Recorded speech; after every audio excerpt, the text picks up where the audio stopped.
میں ہوں آپ کا مؤلف فضل کریم۔ اکبر العبادی کی یہ نظم ہے، خدا سا سب رکھے اس سمجھ کو اعلان ہوتا ہے۔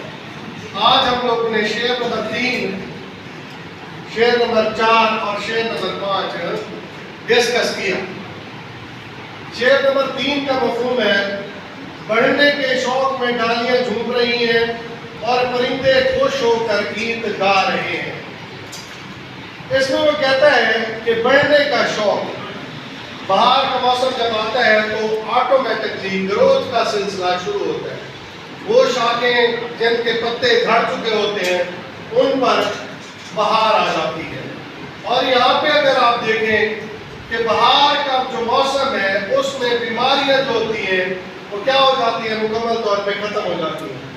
آئے بہار جائے خزاں وہ چمن درست، بیمار سال بھر کے نظر آئے تندرست۔ تو بہار کے موسم میں رونقوں اور رنگوں کی بات کی گئی ہے۔ حبس کا موسم جو ہوتا ہے وہ انتہائی تکلیف کا موسم ہوتا ہے، انتہائی اذیت کا موسم ہوتا ہے۔ اس میں انسان، چرند، پرند، تمام مخلوقات تنگی محسوس کرتی ہے۔ اب ہوا بھی خوشگوار ہے، غروب بھی نکھار ہے، ترنم ہزار ہے، بہار پر بہار ہے۔ بہار جو ہے نا اس میں انسان کا من خوش ہو جاتا ہے، پرندے خوش ہو جاتے ہیں، پرندے چہچہاتے ہیں، پھولوں کے اندر رونقیں اور رنگیاں پیدا ہو جاتی ہیں اور پرندے خوش ہو کر گیت گانے لگتے ہیں۔ پرندوں کی شیریں بیانی عجب تھی، درختوں کے پھولوں کی خوشبو غضب ہے۔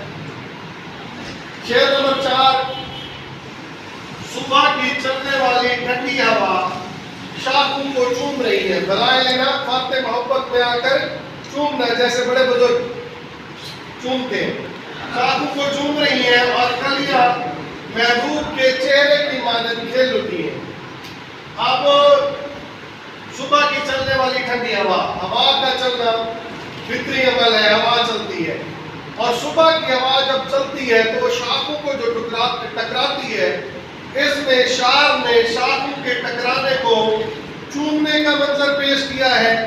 اور کلیاں، محبوب کا چہرہ بھی خوبصورت ہوتا ہے اور کلیاں جب صبح کے وقت کھلکھلاتی ہیں، شگفتہ ہوتی ہیں تو وہ محبوب کے چہرے کی مانند خوبصورت نظر آتی ہے۔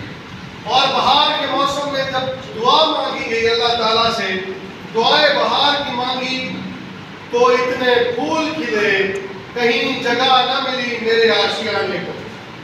خرابہ خرابہ معطر معطر، شاعر نے منظر کشی کی ہے کہ جب بہار کا موسم آتا ہے آہستہ آہستہ پھول کھلنے لگتے ہیں، نسیم کے قطرے ٹپکتے ہیں اور ایسا محسوس ہوتا ہے جب نسیم آ رہی ہے یا صبح کے شبنم کے قطرے ہیں یا میرے محبوب کا چہرہ آ رہا ہے، مطلب وہ خوبصورتی محبوب کے چہرے کی مانند ہوتی ہے۔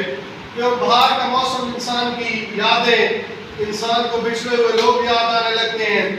پھر ساون رت کی پون چلی تم یاد آئے، پھر پتوں کی پازیب بجی تم یاد آئے، پھر گونجے بھولی گھاس گہرے سمندر میں، رت آئی پیلے پھولوں کی تم یاد آئے۔ یہ جو پیلے پھول سرسوں کے جب نکلتے ہیں تو بچپن میں انسان کی بڑی یادیں کے ساتھ منسلک ہوتی ہیں نا پیلے پھول میں، تو آپ نے یقیناً لطف اندوز ہوئے ہوں گے۔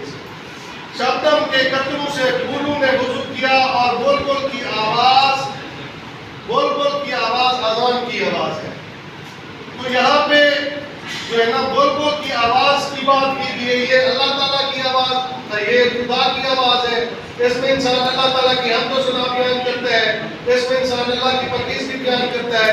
اور درختوں کی یہاں پر کیا کی گئی ہے، منظر کشی کی گئی ہے اور درخت جو ہے نا کیا کر رہے ہیں، باقاعدہ طور پر اللہ کی حمد و ثنا بیان کر رہے ہیں۔